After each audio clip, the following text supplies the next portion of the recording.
Student, Jio with money sir channel में आपका हार्दिक स्वागत एवं अभिनंदन है। देखिए, हम वर्ल्ड मैपिंग सीरीज पढ़ रहे थे, तो उसमें हमने एशिया महाद्वीप, अफ्रीका महाद्वीप, उत्तरी अमेरिका, दक्षिण अमेरिका महाद्वीप के बारे में पढ़ लिया है। और आज के वीडियो में पढ़ेंगे ऑस्ट्रेलिया महाद्वीप के बारे में। देखिए, ऑस्ट्रेलिया महाद्वीप को ओशिनिया के नाम से जाना जाता है और ओशिनिया के अंतर्गत हम Australia, New Zealand, Papua New Guinea और पॉलिनेशिया, मैक्रोनेशिया और मेलोनेशिया को शामिल करते हैं। तो इन सबको शामिल रूप से हम ओशिनिया के नाम से जानते हैं। तो जो ऑस्ट्रेलिया महाद्वीप है, तो ऑस्ट्रेलिया महाद्वीप में वैसे कुल 22 देश आते हैं। इसमें कुल जो देश आते हैं उन देशों की संख्या है 22 देश। इसमें जो सबसे बड़ा देश है वो आता है ऑस्ट्रेलिया देश, और ऑस्ट्रेलिया देश है जो सबसे छोटा देश है वो आता है प्रशांत महासागर के अंतर्गत एक देश है जिसका नाम है नोरो देश। और जो ऑस्ट्रेलिया है, ऑस्ट्रेलिया की जो सर्वप्रथम खोज की गई थी वो की गई थी एबेल तस्मान और कप्तान जेम्स कुक के द्वारा ऑस्ट्रेलिया की खोज की गई थी। और इसका जो विश्व में स्थान आता है वो क्षेत्रफल में इसका 7वां स्थान है और जनसंख्या में भी सबसे अंतिम स्थान पर आता है। तो जनसंख्या और क्षेत्रफल की दृष्टि से ये सबसे छोटा महाद्वीप है। और इसमें कुल देशों की संख्या है 22 देश आते हैं। और इनके जो मूल निवासी हैं, ऑस्ट्रेलिया के मूल निवासियों को एबोर्जिन्स के नाम से जाना जाता है। यहाँ के मूल निवासियों को एबोर्जिन्स के नाम से जाना जाता है। और ऑस्ट्रेलिया के जो उपनाम है उसको कहा जाता है, इसको द्वीपीय देश, इसको कंगारुओं का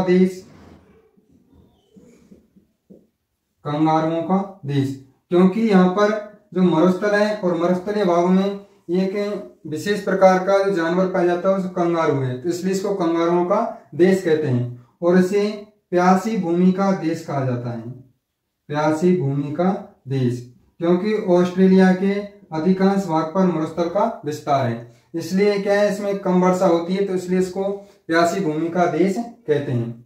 और ऑस्ट्रेलिया है, ऑस्ट्रेलिया के अंतर्गत कुल 6 प्रांत आते हैं, 6 प्रांत हैं, जिसमें हम सबसे पहले यहाँ पर आता है उत्तरी ऑस्ट्रेलिया। ये आता है इसका उत्तरी ऑस्ट्रेलिया प्रांत, ये उत्तरी ऑस्ट्रेलिया है। और इधर का आता है पश्चिमी ऑस्ट्रेलिया प्रांत है, और यह आता है दक्षिणी ऑस्ट्रेलिया। और इधर का है ये, इसको कहते हैं क्यूंसलैंड कहा जाता है इसको। और ये वाला है न्यू साउथ वेल्स।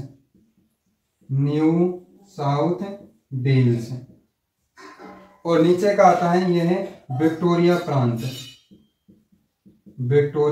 प्रांत।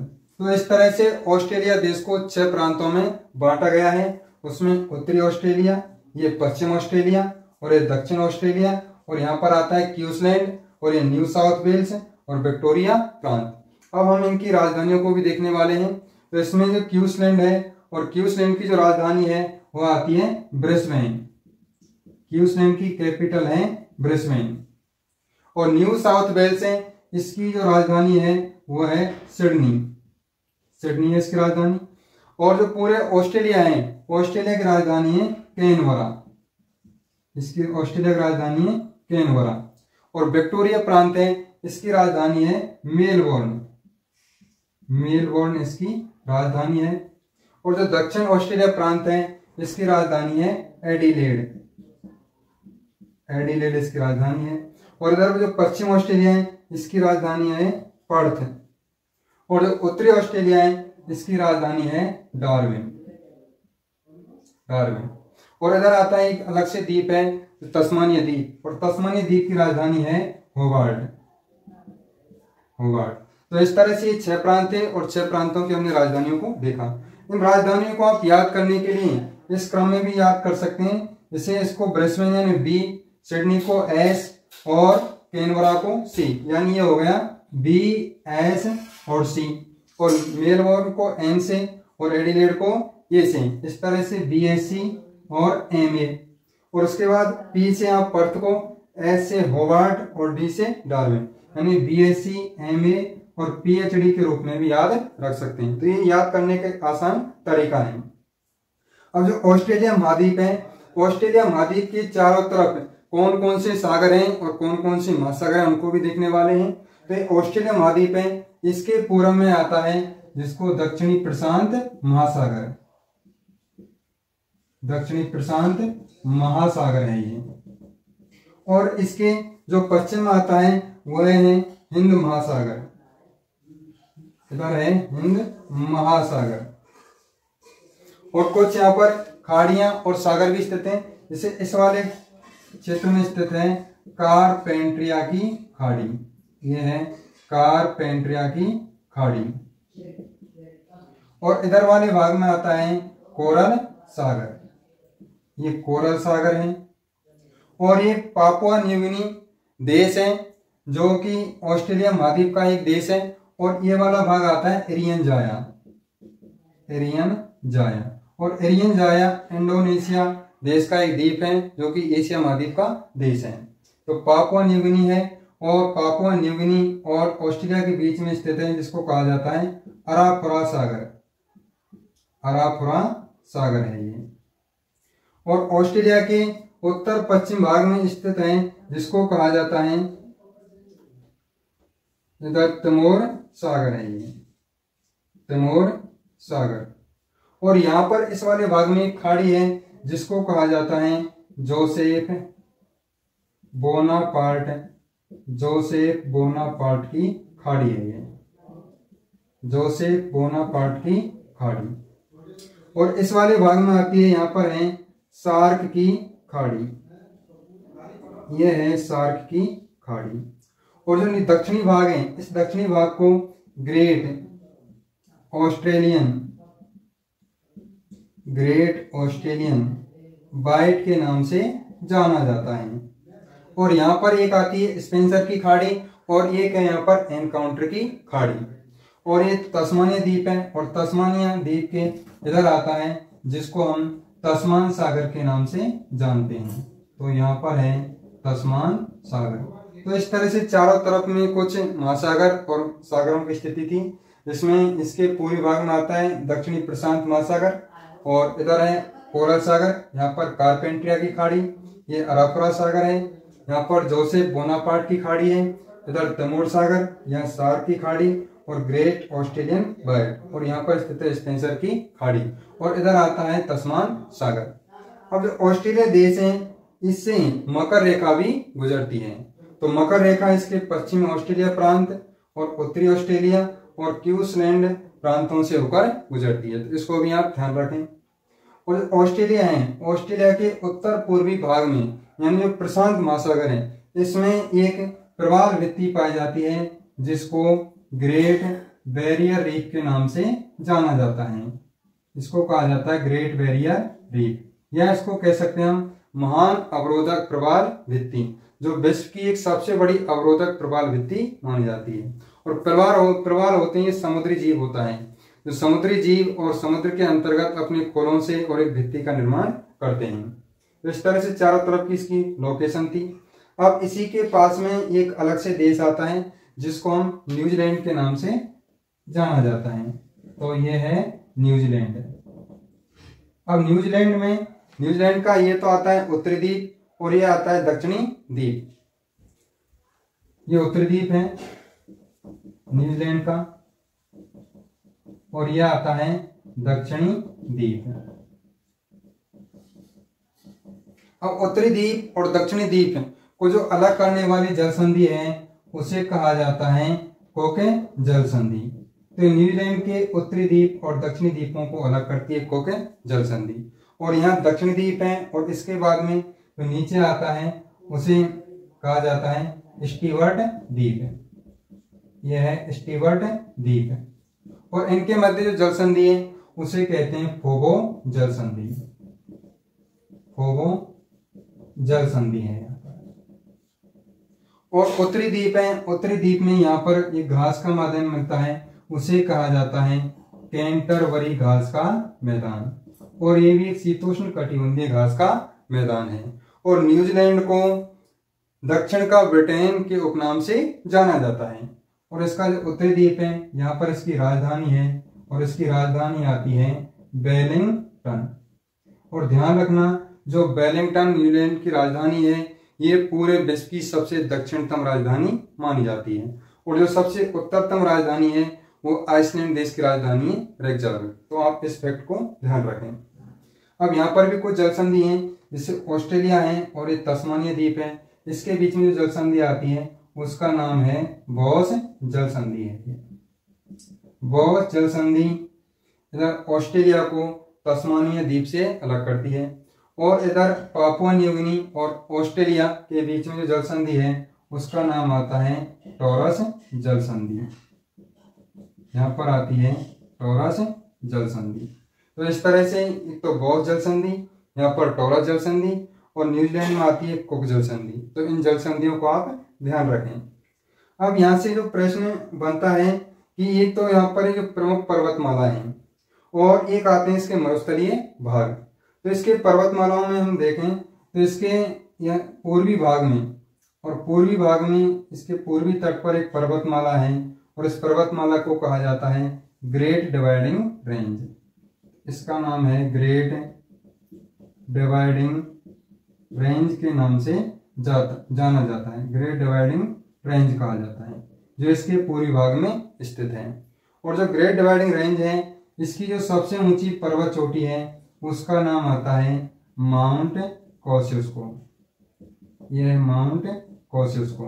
ये ऑस्ट्रेलिया महाद्वीप की सबसे ऊंची पर्वत चोटी है जिसकी ऊंचाई है 2228 मीटर।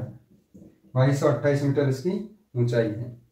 अब इसी ग्रेट डिवाइडिंग रेंज से और यहाँ एक नदी भी निकलती है जिसको मर्रे, ये मर्रे नदी है जो क्वींसलैंड प्रांत से निकलती है और इधर से निकलती है जो ये डार्लिंग नदी है।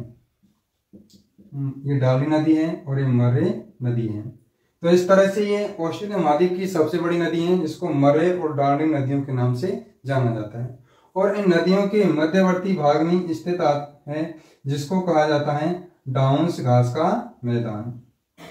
यह है डाउन्स घास का मैदान जो कि शीतोष्ण कटिबंधीय घास का मैदान है और ये घास और गेहूं उत्पादन के लिए जाना जाता है। तो ये क्षेत्र गेहूं उत्पादन के लिए प्रसिद्ध है और इस क्षेत्र में एक रेवेरिना जो विशेष प्रकार की उपजाऊ मिट्टी होती है वो पाई जाती है। तो यहाँ पर डाउन्स घास का मैदान है। और जो ये नदी है मर्रे और डार्लिंग नदी है ये एनकाउंटर की खाड़ी में जाकर गिरती हैं। और इसके बाद में कुछ इसके मरुस्थलीय भाग हैं।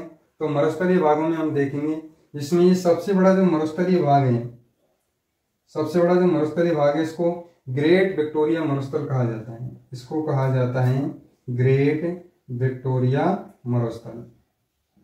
ग्रेट विक्टोरिया मरुस्थल जिसका विस्तार हम देखते हैं तो पश्चिम ऑस्ट्रेलिया और दक्षिण ऑस्ट्रेलिया प्रांतों में स्थित है। तो ये मरुस्थल का सबसे बड़ा भाग है।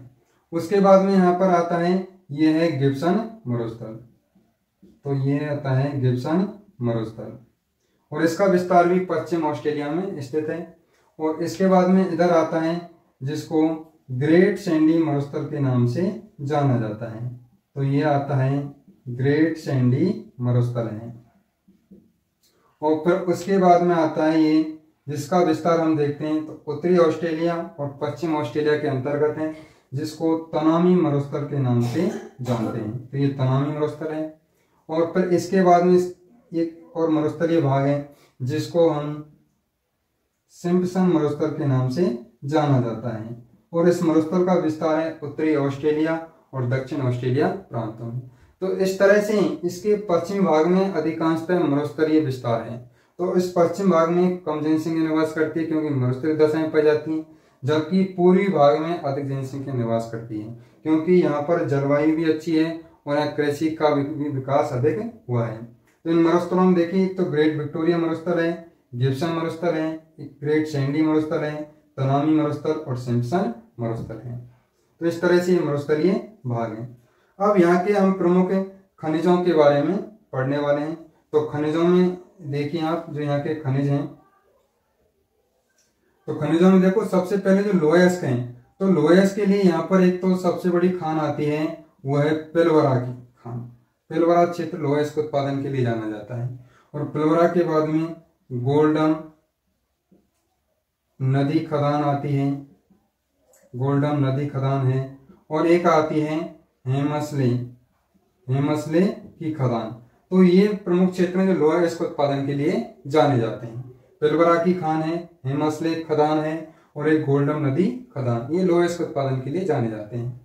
उसके बाद में जो सीसा जस्ता है, तो सीसा जस्ता के लिए यहाँ पर एक क्षेत्र आता है और वो है जिसका नाम आता है माउंट ईसा। तो माउंट ईसा, और माउंट ईसा यहाँ पर सीसा जस्ता उत्पादन के लिए जाना जाता है। और खनिज तेल उत्पादन के लिए प्रसिद्ध है जो कि यहाँ पर आता है, ये क्षेत्र है जिसमें न्यू साउथ वेल्स में, और इसको कहा जाता है ब्रोकन हिल्स, इसको ब्रोकन हिल्स। तो ब्रोकन हिल्स जो क्षेत्र है ये खनिज तेल उत्पादन के लिए जाना जाता है। और इस तरह से बॉक्साइट उत्पादन के लिए इसका क्षेत्र आता है बाइपा क्षेत्र। और बाइपा क्षेत्र ये वाला क्षेत्र है यहाँ पर, इसको कैप योर्क प्रायद्वीप कहा जाता है, इसी में आता है बाइपा क्षेत्र। और बाइपा क्षेत्र बॉक्साइट उत्पादन के लिए जाना जाता है। लेकिन आप ध्यान रखें जो आपकी सबसे प्रसिद्ध खानों में से आती हैं जो है सोने की खानें, सबसे प्रसिद्ध खानों में है सोने की खान।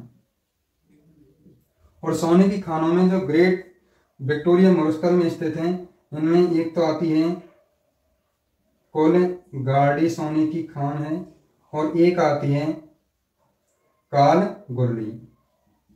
तो इस तरह से ये सबसे बड़ी खान है सोने की, एक तो कोलगार्डी सोने की खान है और कालगुरली सोने की खान है। तो इस तरह से हमने ऑस्ट्रेलिया महाद्वीप के बारे में और इसके पर्वत, नदी, मरुस्थल, कौन कौन से यहाँ पर जल संधि हैं, कौन कौन से इसके प्रांत हैं, तो आदि के बारे में विस्तृत जानकारी प्राप्त की। और इसके बाद में हम जो अगला जो महाद्वीप पढ़ने वाले हैं वह है यूरोप महाद्वीप। तो धन्यवाद दोस्तों।